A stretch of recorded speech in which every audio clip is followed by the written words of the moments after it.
For more on this story, we're pleased to be joined by former New Hampshire governor and former chief of staff for President Bush 41, John Sununu. John is also the author of the book, The Quiet Man, The Indispensable Presidency of George H.W. Bush. John, it's great to have you here. GOP pundits say Rubio was the winner. What's your take? Well, I think Marco did a good job. There was, I think, one flaw to what he did. A lot of what he was saying is exactly almost word for word what he said in the early debates.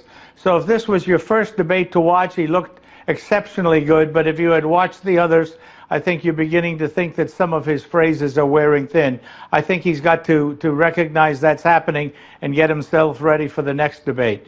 I actually thought a lot of them, though, did and accomplished what they wanted to do going in there. And it was probably the most substantive debate that we've had so far. I guess there's going to be 6 or 8 more, so they're all going to get a chance, at least most of them are going to get a chance to continue to improve their standing. Governor, during the debate, there was another debate within the debate.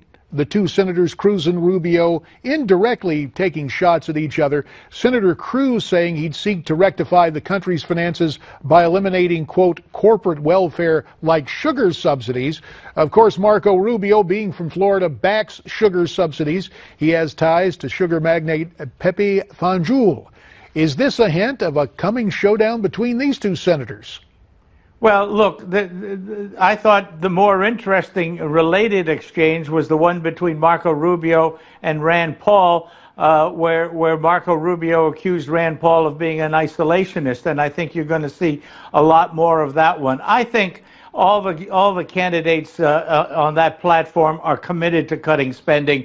They may cut different pieces of spending, but they're all committed to cutting spending. And so Cruz may have made a few brownie points by picking something that looks like it ought not to be there, but there's probably 50 other items that each of the others support cutting that I think will convince Republican voters that they're looking at people who are committed to reducing spending and reducing the size of government. I don't think that's going to be the issue that separates any of these candidates. The flashpoint seems to be immigration, as reflected in the report. You had Trump lay out the notion that we're a nation of laws and we need a wall. Then Governor Kasich counters, saying that Trump's arguments are not adult arguments. Is it wise for John Kasich to use that particular phrase in addressing this whole notion of immigration enforcement?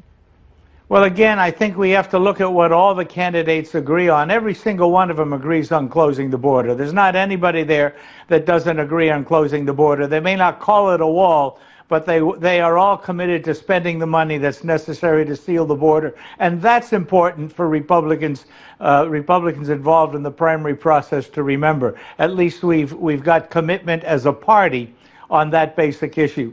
The point I think John Kasich was making, although he didn't make it very artfully, is that the mechanics of achieving what the hot rhetoric that Trump likes to use is not a trivial or simple thing. In fact, it is a very difficult thing to do.